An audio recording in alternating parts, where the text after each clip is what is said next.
The reason I had to leave Queensland was I went to a school that was strongly feminist. The headmistress and her deputy, they were both strong women. They wanted girls to become strong women, career-minded.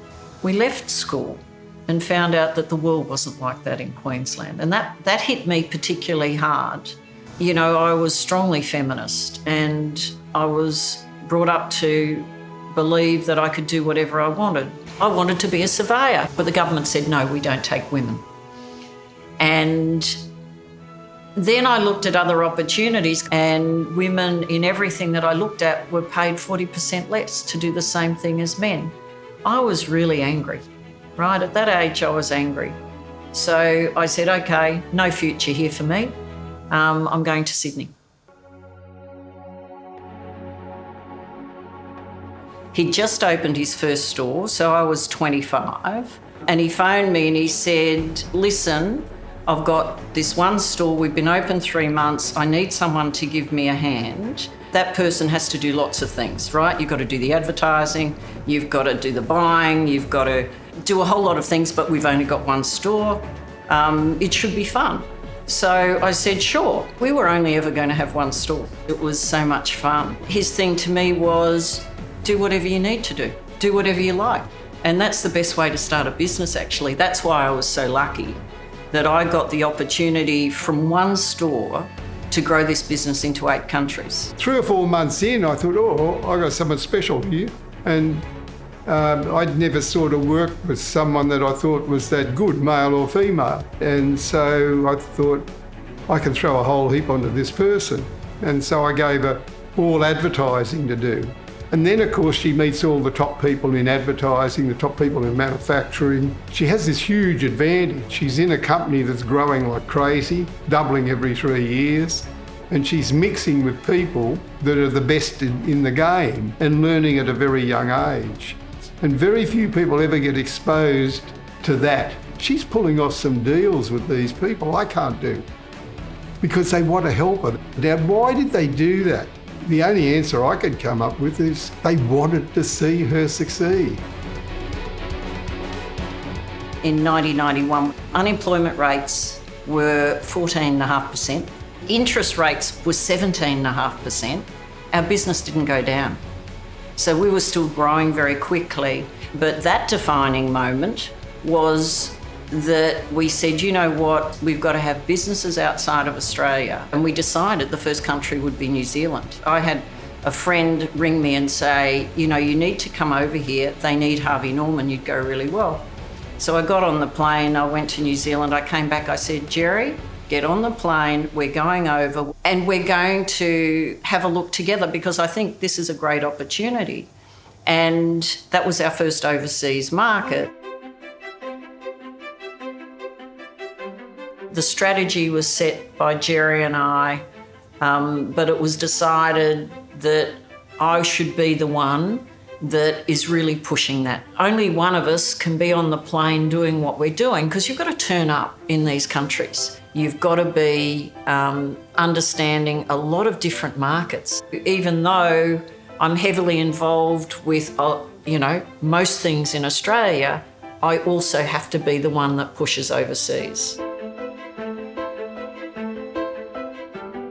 I'm a very strong leader and I lead by example. And I won't have my teams do anything that I won't do. I am hands-on, I'm out there, as Jerry is. My executive team would say I'm a hard worker, that I know more than most retailers in the world on how a consumer, what the consumer needs and what this brand of ours, Harvey Norman, is in the market. They will say often that I don't take any prisoners, right? Because we're all in this as a team. I'm very much about the team. The key element is working for a business that wants to bring women through the executive. The other thing, not all women want to run companies, but they're happy to be general managers of a category or something. I'm very much for bringing women through to do what they want to do, not what they're told they should be doing. and not being sold this pup that, you know, out of 6 million, only 300 or 400 will be directors. I love everything about retail. I can't begin to tell you whether it's shop fit, product design, it's real estate, whatever part of the business that is important, we actually do it in-house. And we do it in 8 countries. That makes it really exciting. So you can be talking to anyone on a whole, so many different levels because you haven't put it out there to an external company. My secretary has a P&L. Everyone has a P&L so that they can understand how a business works. I often say to people, if you're not an anthropologist, you can't be a retailer. Actually, you can't do what I'm doing if you don't love shopping and love seeing trends. She can spot a retail trend as quick as anyone I know. So you take it to a tap manufacturer or a cooking manufacturer. She goes to Hewlett-Packard in America and she talks to the design team in Hewlett-Packard and says, why don't you do this and this on a computer, a rose gold or something, right? So they actually made that computer then and it became a world seller. So she put in the design to do it. Over 35 years, the number of highlights working in community, like the list is so long because it's what we do. One of my highlights, of course, has to be women in sport. That started from my great love of rugby league. Then I went on the board and I was the first woman in Australia on a major sporting board. Very quickly, once I was appointed, the other sporting codes followed. The greatest satisfaction I get from working with communities is that it inspires communities to do more. It's important to me that I'm not doing this walking away and it doesn't continue. It's not successful if it doesn't continue. And I think that's one of the things you'll see with a lot of work I do. It continues. We've now got nearly 20,000 people working under the Harvey Norman banner around the world.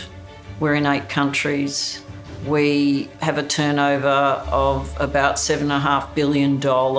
So we've got 560 franchisees here. 27% of our profits are now coming from overseas. Our net debt to equity today is 16.5%. So I'm now going to say Harvey Norman's where it is because of me, but more perhaps in some ways because of her. And because we both worked together all those years.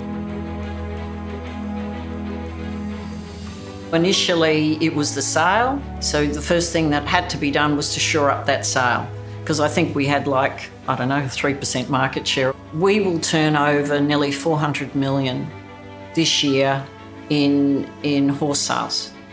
That makes us one of the biggest in the world. But we're sitting in Australia. We're sitting on the Gold Coast. This is phenomenal.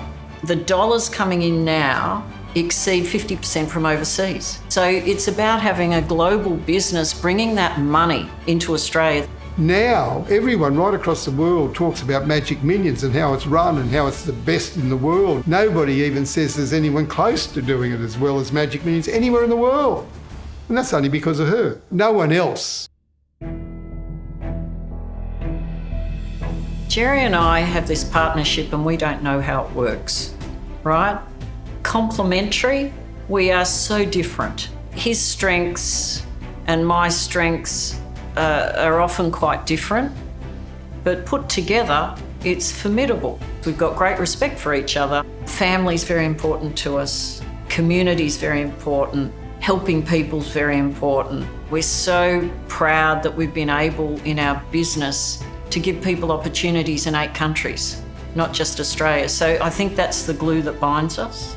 We've worked together for 36 years now, and so we live in each other's pockets for 36 years. That's a difficult thing to do, most people would say. And I would say that we get on very, very well 98% of the time. So that's extraordinary. The fact that Kate and I run the company together is seen as, by both of us and outsiders, I hope and think, as being very advantageous, because there's no heat in terms of, I'm thinking that she's running or she's thinking I'm running. We both run it. You can't take Queensland out of the girl. I grew up in the country, and that part of my life was so strong. I didn't wear shoes till I went to Brisbane at 7 or 8. When the world gets too much, I still, to this day, I say, Jerry, I need dirt between my toes. I need to smell the country. I just need to go country. And he's pretty much the same.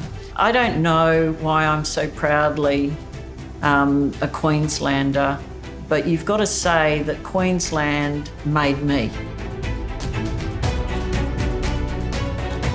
She's a very, very successful businesswoman, and she's done so many things across such a wide, area. And so when you go to sport, when you go to business, when you go to manufacturing, when you go to retail, she's been in all of these things. And like women in sport today, I don't think it'd be anything like it is without her.